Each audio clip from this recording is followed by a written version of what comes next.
নমস্কার বন্ধুরা, আমি দীপু। আপনারা দেখছেন দীপু বার্ড হাউস। আজকে আপনাদেরকে বলবো কন্য পাখি ডিম পাড়ার আগের লক্ষণগুলো কী কী। যদি জানতে চান কন্য পাখি ডিম পাড়ার আগের লক্ষণগুলো কী কী, তাহলে আজকের ভিডিওটা মনোযোগ দিয়ে সম্পূর্ণ প্রথম থেকে শেষ পর্যন্ত দেখতে হবে।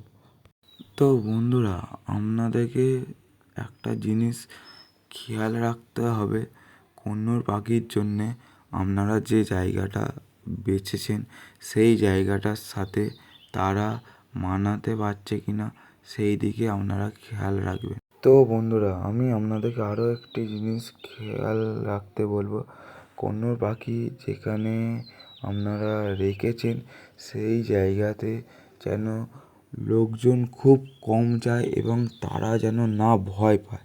তো বন্ধুরা, আপনারা কন্নুর পাখির জন্য যে বাক্সটা দিয়েছেন সেই বাক্সটা কন্নুর পাখির পছন্দ হচ্ছে কি না সেই দিকে আপনাদেরকে খেয়াল রাখতে হবে। তো বন্ধুরা, কন্নুর পাখি ডিম পাড়ার আগে যে লক্ষণগুলি আপনারা সর্বপ্রথম দেখবেন, আগে দেখবেন নাকি কন্নুর পাখি ব্রিডিং করছে নাকি। ব্রিডিং যদি করে তাহলে জানবেন কন্নুর পাখি ডিম পাড়ার জন্যে প্রস্তুত হচ্ছে। এবং কন্নুর পাখির যে মেলটি আছে সেই মেলটি বাক্সর মধ্যে ঢুকবে এবং ফিমেল পাখিটাকে ডাকবে, ঠিক আছে।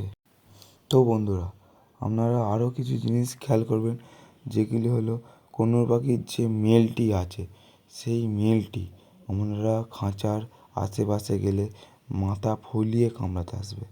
যেটি দেখে আপনারা বুঝবেন যে আমার কন্নুর পাখির যে জোড়াটা আছে সেই জোড়াটা ডিম পাড়ার জন্যে প্রস্তুত অলরেডি হয়ে গেছে।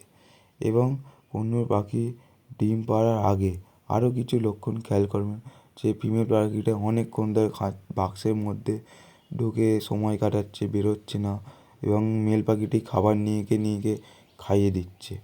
তো বন্ধুরা, আপনারা যখন দেখবেন যে কন্নুর পাখির যে ফিমেলটি আছে বেরোচ্ছে না, তাহলে আপনারা 100%-এর মধ্যে 100%ই বুঝতে পারবেন যে আমার কন্নুর পাখির জোড়াটা এবার ডিম দিতে চলেছে। তো বন্ধুরা, আমি আপনাদেরকে আরও একটি কথা বলবো, এই সময় পাখিগুলোকে ভালো ভালো খাবার দেওয়ার চেষ্টা করবেন যাতে তাদের শরীর অসুস্থ হয়ে না পড়ে।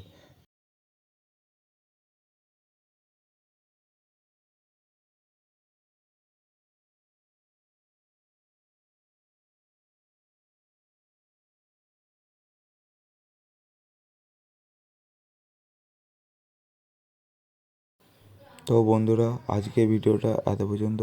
ভিডিওটা দেখে যদি আপনাদের ভালো লেগে থাকেন, চ্যানেলটি সাবস্ক্রাইব এবং লাইক করে পাশে থাকবেন। দেখা হচ্ছে অন্য কোনো ভিডিও নিয়ে। ভালো থাকবেন, সুস্থ থাকবেন এবং আপনাদের পাখিগুলোকেও ভালো রাখার চেষ্টা করবেন।